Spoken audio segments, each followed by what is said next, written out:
go over some things on it, hypertension, which is common. Um, it's 1733. A pastor named Stephen Hales, Hales, came up with the ability to do arterial blood pressure readings. It's a long time ago. 50 years after that, what we call a sphygmomanometer or for rubber, they came up with a device to take in non-invasive wounds. So that was in the late 1700s. Doctors that began in taking blood pressures pretty much around a country was in the late 1800s in Italy. And it wasn't until 1970 that the National Hypertension Program began in the United States, which they used of taking a blood pressure less than 160, but they soon changed that to 140 over 90.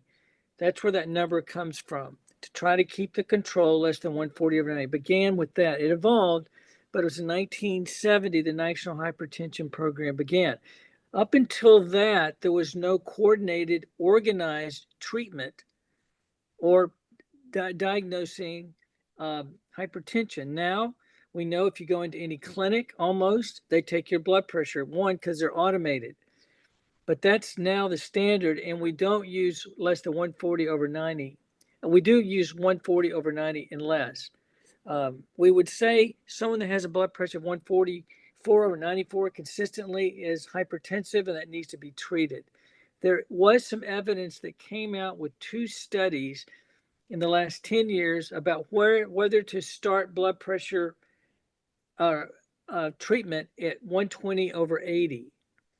Those 2 were correct. However, it just didn't get bought into everyone, all the doctors around the United States and certainly around the world for several reasons. Number one, it would be a lot more work and more medicines and more side effects to get it down to 120 over 80 if their blood pressure was like 138 or 142 over 92. And to get it down to 120 over 80 would take maybe a third medicine and the side effects that can go with it and the cost that patients may not be able to afford.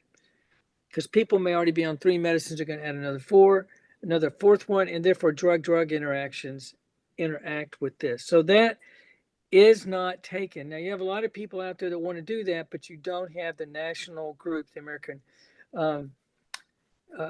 American Association of Cardiology. There's no groups that buy in. The American College of Physicians for Internal Medicine, they don't buy into that. They say that's right, but we're not going to buy about making a wholesale change. So the 140 over 90 is a standard. So if someone comes in, their blood pressure is 142 over 92, you have to kind of, oh, okay. Have you had your blood pressure checking recently? Yes. When? A year ago. What was it? The same. Well, that's a problem.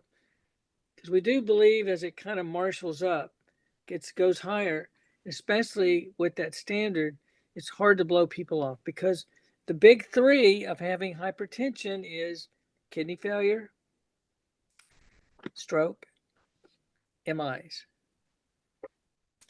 Now, a lot of those same people will have diabetes, but a lot of diabetics have hypertension, and not all hypertensives have diabetes, but it's not uncommon. Therefore, if we have someone that has hypertension, as we would say, 140 over 90 or more, it could be 142 over 88 or 136 over 94. One or both puts you into the hypertensive area.